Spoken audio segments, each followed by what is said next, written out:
बड़ी खबर आ रही है। यूक्रेन ने रूस के हेलीकॉप्टर को मार गिराने का दावा किया है। कीव शहर पर ये रूस का हेलीकॉप्टर मार गिराया गया है, यानी जो पैराट्रूप करने के लिए अटैक हेलीकॉप्टर्स कीव के आसमान में मंडरा रहे हैं उनमें से एक हेलीकॉप्टर को मारा गया है। अमित, कीव के आसमान में माना जाए कि अब ये जंग चल रही है और ये फाइनल असॉल्ट है। फाइनल असॉल्ट है। और अब जो हम देख रहे हैं, आपको याद होगा कल हमने सेम एलिगेटर हेलीकॉप्टर को देखा था जो नीचे गिरा था।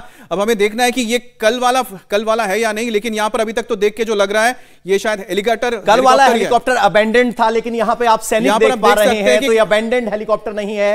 एक तो यहां पर एक ही लग रहा है कि ये जो हेलीकॉप्टर है एलिगेटर हेलीकॉप्टर है, जिसका इस्तेमाल लगातार रूस यहां पर कर रहा है और इसमें आपको अटैक हेलीकॉप्टर है। ये जानकारी देना बहुत इंपॉर्टेंट हो जाता है कि जो एंटी एयर सिस्टम इनका है उसने 2 बड़े हमलों को नाकाम किया है। यानी यूक्रेन लगातार जो रिटेलिएशन कर रहा है उसने 2 बड़े हमलों को, एंटी एयर यूनिट्स ने 2 हमलों को नाकाम किया है।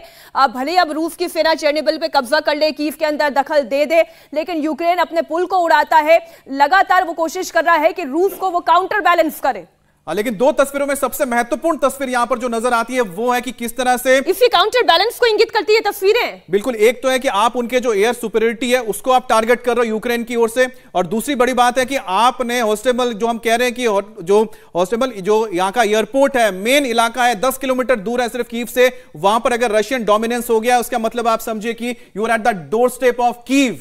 आप डोर स्टेप पे हैं, कीव में ही है आप। और यहां एयरफील्ड पर कब्जा होने का सीधा मतलब होगा कि लास्ट एयर डिफेंस का खत्म होना और पैराट्रूपर्स को अब फील्ड में उतारने की जरूरत नहीं है। बड़े बड़े प्लेन्स भी यहां आ पाएंगे अगर कंट्रोल हो जाता है तो। दिखाई थी बेलारूस से जो 6 प्लेन हैं उन्होंने टेक ऑफ किया था। वो हमने ये तस्वीरें भी दर्शकों को दिखाई इंडिया टीवी पर।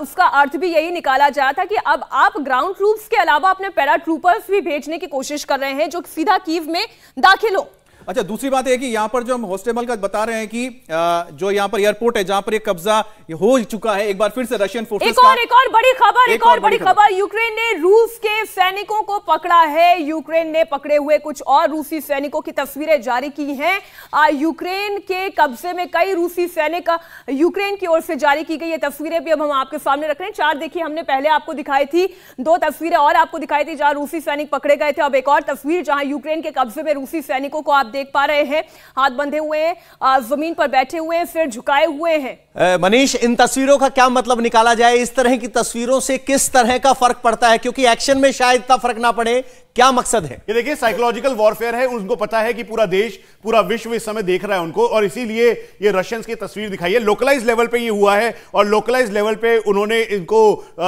मतलब अपने पास रखा। कैप्चर करने के बाद ये वीडियो रिलीज किया है। एक और बात जो अभी का अपडेट है, यूक्रेन डिफेंस मिनिस्ट्री के द्वारा ये कहा गया है कि 2 रशियन टैंक को उन्होंने तबाह किया है और 1 इन्फेंट्री फाइटिंग व्हीकल जिसमें 10 जवान थे, सवार थे, उनको पूरी तरीके से तबाह किया। और ये जो पूरा का पूरा हुआ है वो त्रोहिजोबेंस्को जो एरिया है वहां पर हुआ है। इसका मतलब स्ट्रेटेजिक तौर पर यह भी समझा जाए कि अब यूक्रेनियन फोर्स भी उनका जवाब दे रही है, लेकिन किस हद तक जवाब दे पाएगी, कहां तक जवाब दे पाएगी, यह कहना मुश्किल है। एक बार फिर से तस्वीरों पर जाते हैं। इसमें जो एक और बड़ी खबर इस वक्त आ रही है, यूक्रेन के खरासान में हमले का नया वीडियो सामने आया है। यूक्रेन के खरासान में घुसे रूसी सैनिक, यूक्रेन ने खरासान पर कब्जे के लिए हमला किया है। यानी अब यह हमला सिर्फ बड़े शहर नहीं, हर शहर पर केंद्रित है। और जिस तरीके से जो स्ट्रेटेजिक लोकेशन से, चाहे वो खार्किव हो, चाहे कीव हो, चाहे वो बाकी शहर हो, वहां कब्जे की कोशिशें हैं। लेकिन हमें नहीं भूलना चाहिए कि खार्किव पर अभी तक कब्जा नहीं हो पाया। अमित, बिल्कुल, देखिए हमने देखा था पहले दिन उनका जो टारगेट था वो था डोनबास का इलाका, यानी कि लुहांस्क और दोनेत्स्क में उन्होंने अपना पूरा कब्जा कर लिया। उसके बाद क्रीमिया से उनकी फौज निकल चुकी थी